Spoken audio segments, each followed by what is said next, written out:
Hi, it's Jason here. Welcome to On Your Yoga Mat lesson 12 from this 13-week learning Ashtanga yoga course. Designed initially just to give you a feel for this Ashtanga yoga system in 3 months. That's one lesson a week, but it's as long as it takes you. You might have moved through this a little bit quicker, but realistically you might be taking a little bit longer. This is quite a challenging sequence of postures, and we keep building on what we've done. We're actually going to jump a little bit towards the end of the practice just to finish off and bridge the gap between the beginning and the end. This is the finishing sequence, and then in lesson 13, the last lesson, I'll be taking you through all of the postures nice and steady, giving you lots of variations for the postures. So just taking it steady. So my advice for this week is to recap on lesson 9 for the last time. That's the standing postures after the sun salutations, the seated postures up to Navasana. We're just going to omit the following postures which we did in lessons 10 and 11. We'll come back to those. I just want to spend a little bit more time with you this week on what's called the finishing series, the finishing postures. This Ashtanga yoga system is a little bit like a sandwich. You've got the sun salutations and the standing postures. The finishing sequence we're going to be doing today, and we've actually done the last couple of postures from the finishing series, and the middle bit of the practice is the different series. We've been looking at the primary series postures. So it should be starting to become clear to you. And over time, you'll be starting to remember, I'm sure by now, you hardly listening to me talking you through the sun salutations and maybe the standing postures, it just becomes more familiar. So eventually it's what's called a self-practice, and you can do this system of yoga anywhere on your own, or you can go to Mysore style yoga classes where everybody's doing their own practice and the teacher goes around and helps you individually.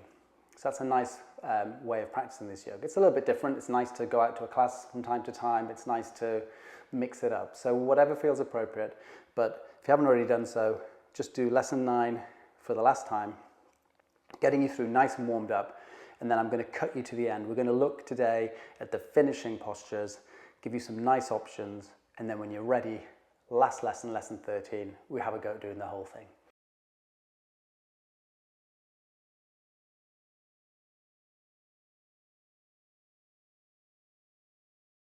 So from Navasana, where we were, we're going to take, and that was the end of lesson 9, we're going to take our vinyasa and come back through to sitting. Crossing ankles, knees to chest, hands flat, fingers spread, inhale, tilt and weight forward, whatever it takes to jump or step the feet back, elbows into lower down. Inhale on the tops of the feet, lift the chest, roll the shoulders back, upward facing dog. Exhaling all the way back to down facing dog. This time coming through to sitting. We're going to lie back down in a few moments, but before we lie down for this posture called Urdhva Dhanasana, and it's quite a challenging posture towards the end of the practice, we're just going to make sure our feet are in a position where they're fairly wide. We try and keep them parallel to the edge of the mat. We make sure it feels okay on the knees to walk the hips in. At some point we can get the hips in a little bit further. If that feels too intense on the knees, obviously back off. And just double check, feet parallel, toes spreading into the mat, and we're lying down on our backs. As we lie down, hands by our sides just to begin with, back of the head on the mat, we need to lift the chest a little bit and feel the shoulders almost shrugging towards each other. We want and need the support of the shoulders in this posture. So the back of the head gently on the mat, shoulders rolling towards each other. So if you took 2 fingers from one of your hands and placed them on your neck should be off the ground. So we're ready to do a preparation for Urdhva Dhanasana. This is essentially a variation on bridge posture. Setu Bandhasana, by pressing into the feet, send the hips up towards the ceiling. On this first variation, we're taking our hands to our waist, 4 fingers on the waist, thumbs, if we can hook them underneath, gently maneuver the elbows a little bit closer. Make sure it feels like you're being supported on your shoulders all the way off the neck and lifting for 5 breaths here. This is taking the concept of the upward facing dogs we've done, or the cobras, a little bit further now. So we're assisting on this first one with the hands, keep lifting the hips, pressing the feet into the mat, start lifting the chest, a few more breaths. It's like an upside down version of cobra or upward facing dog. Just holding that for a few more breaths is 4 and 5, and then exhale down. Just pause there for a few moments, get your breath. A little bit more challenging to stay with the full deep breathing in this posture, so just check, face relaxed. Nothing should feel like we're overdoing it or pushing it. Just keep breathing in through the nose, out through the nose. You could repeat that another time. The next phase, though, would be to see how you get on keeping your hands on the mat. Inhale, can you press into the feet and send the hips up unassisted? If you can do that, we're here for a few breaths. And the option, if you've got enough space underneath you, you could gently bring the fingers together, interlacing the fingers. That actually helps roll the shoulders a little bit further underneath you. Keep pressing into the feet, lift the hips. Starts to feel like your chest is lifting and going up and back. Keep breathing. Make sure everything feels okay. The weight's got to feel like it's off the neck. A few more breaths here. It's 4 and 5. And releasing the hands, obviously, before you come back down. Now, you might want to just repeat that option or the first option one more time, just so I can show you working towards the full posture would require us now to lift the hands off the ground. You're looking at the back of the hands, palms up towards the ceiling. Keep the shoulders nice and relaxed. So you've got to aim to drop your hands down by your ears with the palms flat and the fingers spread, elbows moving in. Now, if this is not possible for you, you don't want to push this to go any further. You need to trust that as you move through this series of yoga, you will find the openness here. It needs a little bit of strength in the arms to push up and to push into the feet. So I'm just going to show you just the beginning bit. So inhale, push, lift the hips, and a little bit further to go might just get you here to begin with. You don't really want to be on the top of your head for very long. So if it feels like you're not going to lift up, you could just be here, really pressing the hands into the ground, lifting the hips as a starting point. And the full posture, Urdhva Danasana, would have you straightening the arms, keeping the legs a bit stronger. Be careful the feet don't start walking out. They need to keep where they are, parallel. And don't let the heels lift off the ground. Press into the heels. A few more breaths. And don't worry, you might just be doing a variation of bridge posture here or here. Is 4 and 5. And then from here, gently come down. Nice release from this is to cross the ankles, knees to chest, draw the knees in. In lesson 13, we're going to be looking at, and I'm going to show you a way of getting out of a posture when you end up lying on your back. That's Chakrasana, where it's a backward rolling vinyasa. But for now, let's just rock up to sitting. You could take that out to the side. We need to do a forward bend, Paschimottanasana, after that back bend. So if you want to sit on a block, I personally just take this a little bit easier, bend the knees, separate the feet. You can have your hands on your shins, down on the ground. With the knees bent, it might be an opportunity to take hold of your big toes where that might not have been possible before. Either way, lift the chest and taking your chest forward and then just let your head hang. Nice, easy forward bend. Keep breathing. If you wish you're a little bit more flexible or you find you could do this with straighter legs, that's optional, or you might just be here. And for the first time in this series, this posture is held for longer than 5 breaths. So it's a good indication we really need to spend the time, this counter stretch to go forwards after what we've just done, the back bending posture. Just let the head hang, space around the shoulders. You may find the breath still feels a little bit out of control. Just keep that awareness tuned in. Breathe in through the nose. Breathe out through the nose.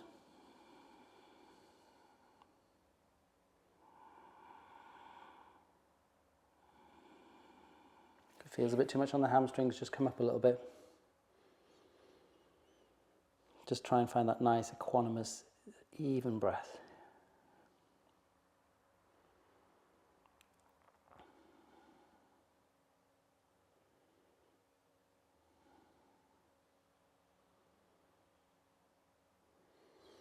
And then gently inhale, coming up. We're taking a vinyasa, crossing ankles, knees to chest, hands flat, and then we're going to move through the rest of these finishing postures. So press down, tilt some weight forward, inhale, and then exhale, jump or step back, elbows in.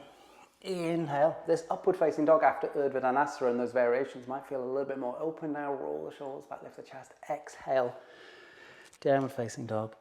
Inhale, jumping or stepping through, crossing the ankles, sit back down, straightening out the legs. So we're going to carry on now into a posture called shoulder stand, Salamba Sarvangasana. These are inversions where we take the body upside down. So it's important for you just to make sure this feels appropriate for you. I'm going to give you a nice option just to move into the first phase and you could explore that. And then when you feel ready, you could move on a little bit further. So we're going to lie down on our backs. Just pause here for a moment. Now as we lie down, we want to try and keep the body pleasantly active. This isn't Shavasana, so we're not dropping off to sleep. Keep the feet together, legs active, hands down.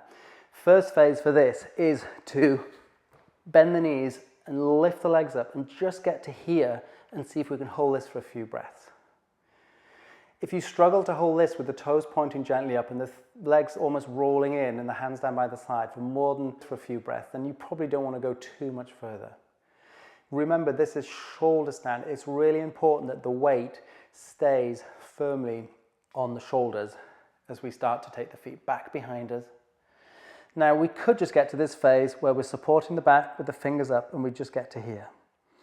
Try and keep the legs nice and active. So you can see my back is probably about 45 degrees and the feet are obviously behind me.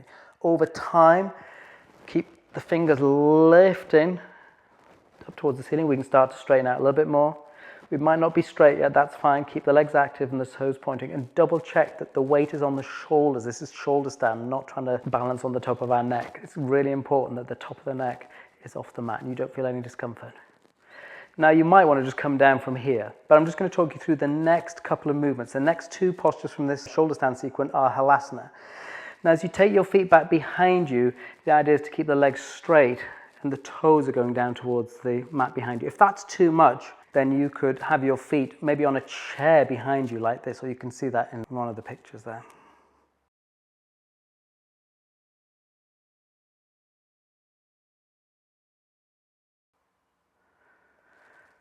Few breaths. Try and keep the legs active, keep the hips lifting. And over time, top of the feet just gently on the mat.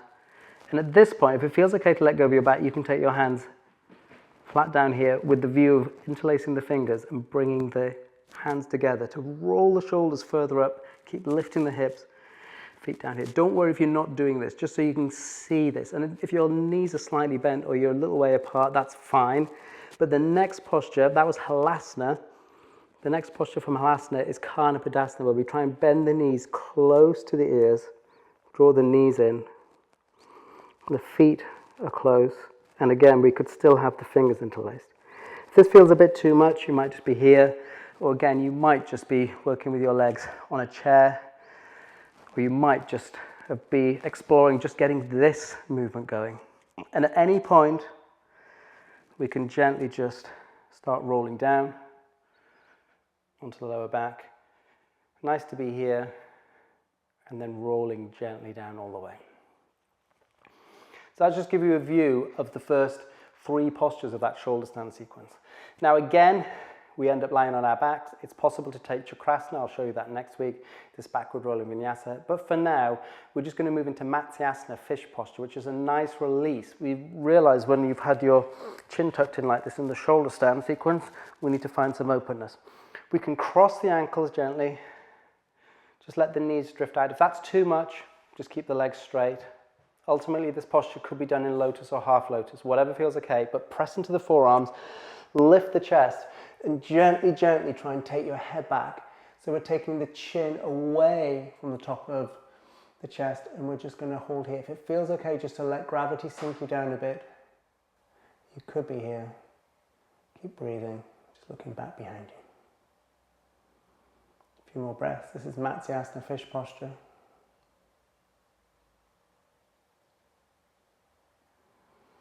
And then the next posture, Padasana. If it felt okay, you don't have to do this. You might be able to get to here or just to here. If it feels too much, just to keep the forearms supporting you, you could just lift a little bit longer.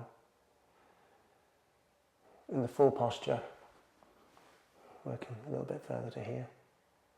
If it's too much to get this arch in the back, you could begin just being here, just to explore this movement.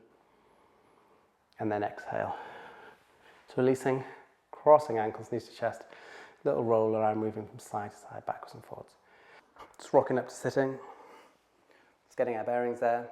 We're going to move back through vinyasa, hands down on the ground, tilt some weight forward. Now as we push into the ground, tilt some weight forward, whatever it takes to jump or step the feet back, elbows and knees down, press to lower. Again, inhale, upward facing dog, lift the chest, roll the shoulders back. We're just going to pause here in downward facing dog and come down onto our knees. Ready for Shirshasana. This is headstand.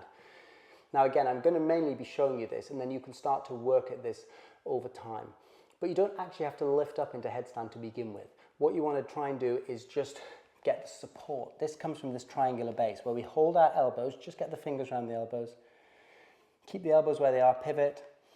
You're going to interlace your fingers and just notice that one of your little fingers will be underneath, you could just lift it up so you can get your little fingers flat. You've got space then for the back of the head, but we're not doing that just yet. We're going to go into what sometimes is referred to as dolphin, where it's a little bit like this, a downward facing dog from here. And we're just working on this nice triangular base. Really, in a headstand, most of the support comes from here. So you could just exhale. Can you take a little bit of weight forward? And then just take it back. Just keep breathing, whatever feels appropriate. Just lift the hips into here. You want more of a challenge, support the feet in a little bit. And then taking that weight over here. Come a bit lower if you want. Inhale. You can do this as many times as you want. And then when you're ready, you can come down. Now, we're going to go up against the wall in a moment, but just to begin with, it's the back of the head, just cupped here. You're going to walk to here, press into the forearms, and just can you get your feet to here? The idea is to try and keep the legs a little bit straighter. You might have the knees slightly bent.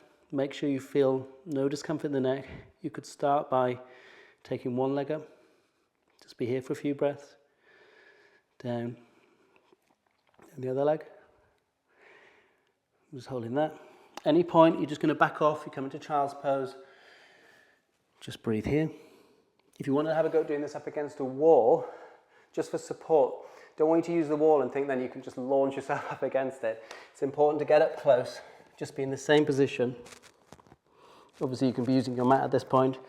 Walk in. So you can do this just by bending one knee and getting to this point. You've obviously got the support of the wall behind you. You can bend both knees ideally, feet together. So you know you're not going to go backwards. You could just be here. You could start walking your feet up the wall and pressing. It's almost like the top of the head is very kind of lightly just on the mat, not too much there. Toes upwards, keep the legs active. Try and almost sort of draw in your abdomen. Just keep your bum nice and tight and extend the toes up towards the ceiling. Just holding that as long as you can. And then coming down. So a few variations for headstand, Shastasana. It's a little bit more challenging, more just to give you an overview. If you're using the wall of support, I'd just encourage you not to sort of throw up into it. You need the control. It's really about lifting up from here to eventually move you into that posture.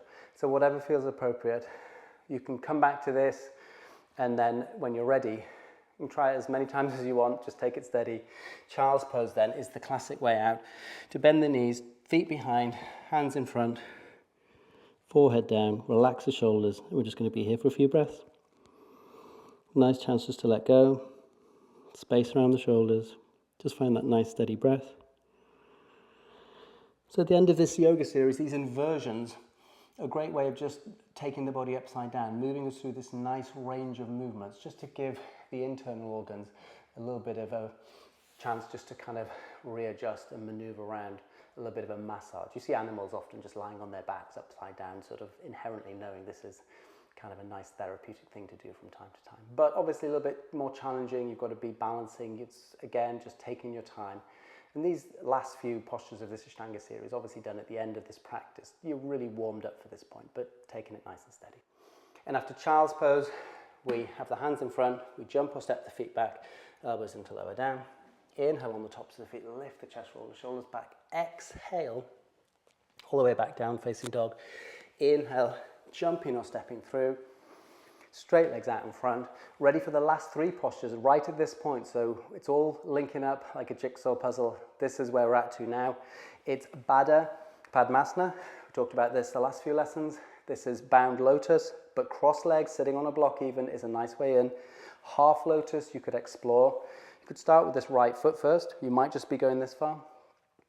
Baddha means bound.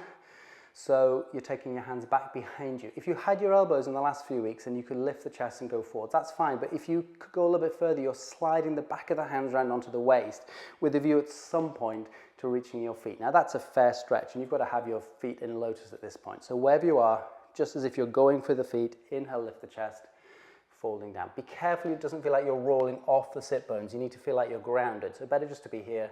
You can round down a little bit, taking the chin down towards the mat. Just relax the neck and breathing. We're here for 10 breaths. So that's 2, 3, just find that nice steady breath again. 4, 5,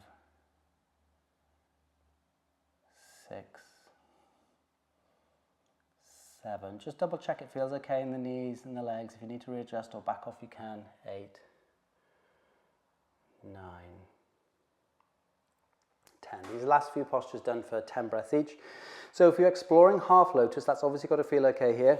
You might want to explore that the other way around.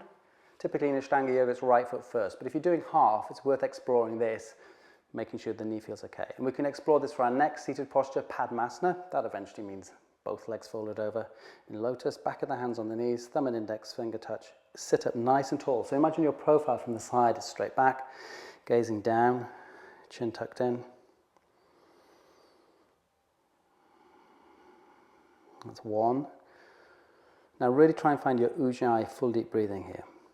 2, that awareness to the abdomen. Fill the lungs as you inhale. Empty the lungs as you exhale. 3.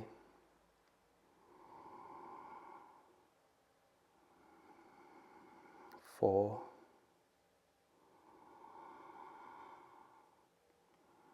5. Try and hear the breath swirling in through the nose, rolling down the back of the throat, filling the lungs. Hear the breath as you breathe out. 6, 7, 8. Keep sitting up nice and tall. Keep the arms nice and active. 9.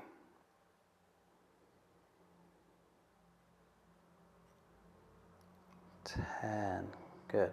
Inhale, looking up. Last posture, Upluti. Now, over time, we sit in lotus for these last 3 postures. It would typically in Ashtanga be right foot first, then left. This is lotus, but you don't have to do this. It's got to feel fairly comfortable. All of these yoga postures will enable you over time to sit more comfortably like this, strengthening the spine, relaxing the shoulders, space in the hips. And traditionally, this meditative seated posture you could hold for even longer, or use this as an ability just to sit down on the ground sometimes. But I appreciate this might be a bit too intense. This Upluti, if you are sitting in lotus, obviously everything comes off the ground. But wherever you are, cross-legged, half lotus, knees to chest, inhale, press, push. 1, 2, just keep pushing down. 3, 4, keep the fingers spread. 5, 6, 7, keep breathing. 8, 9, one more full deep breath. 10, good. Exhale, release. Last vinyasa, well done.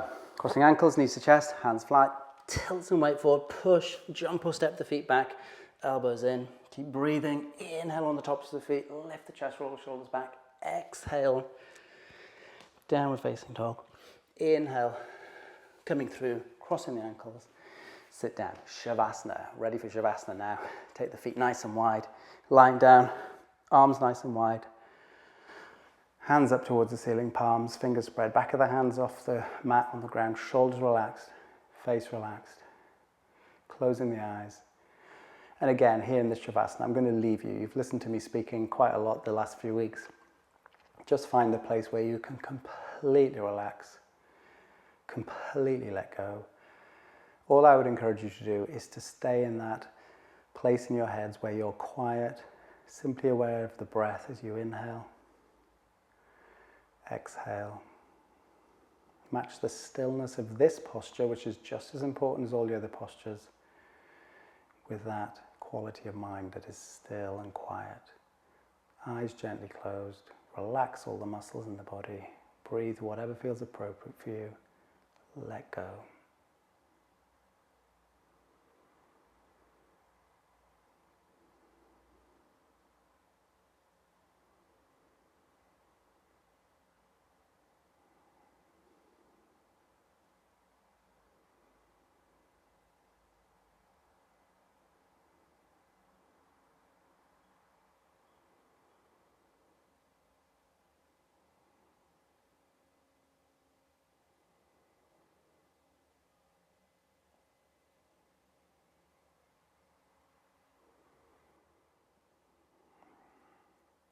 And then gently moving the fingers and the toes, starting to reach the arms up and behind you. You can open up the eyes, just get used to your surroundings, knees to chest, reaching fingers around, slowly moving from side to side, backwards and forwards.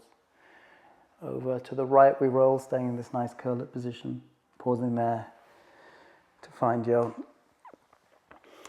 coming up to the front of your mat. Nice, easy cross leg, just feel comfortable here. Take a few deeper breaths. And well done for getting through lesson 12. So hopefully it's all coming together for you. There's just a few postures which we need to finish off in lesson 13. But lesson 13 is going to be a special lesson where we're going to chain the whole of this practice together. So you'll just see me doing the postures, the whole practice with all of these options, but talking over the top, just giving you a few extra tips and taking you through this for the last time. And then that hopefully will enable you to go off and to use all the tools we've developed over these last few weeks or months, however long it's been taking you, and just get an overview, as I said, of this Ashtanga Yoga primary series. Now it really is actually the beginning for you to explore this. So what I'd love you to do, if you can have a little bit of time this week, is to practice lesson 9. That's about 50 minutes, the sun salutation, standing postures, seated postures to Navasana, and then just practice this little section, this new section, exploring the inversions mainly, and obviously the back bending, that's Urdhva Dhanasana. So a little bit more challenging towards the end of this practice, but make sure you warm up with lesson 9 first and just do as much as feels comfortable, just moving through at your own speed. It might take you a little bit more than a week or so. See if you can just do a little bit every day, and then when you're ready, you can explore lesson 13. Now this is going to be the last lesson in this series. So I'll be moving through the whole practice for you. We're going to be doing that recap, so you'll see the beginning part, which you'll be familiar with, and I'm going to give you some options just for the last half, moving through that last section just a little bit more smoothly. So you can start chaining the whole thing together.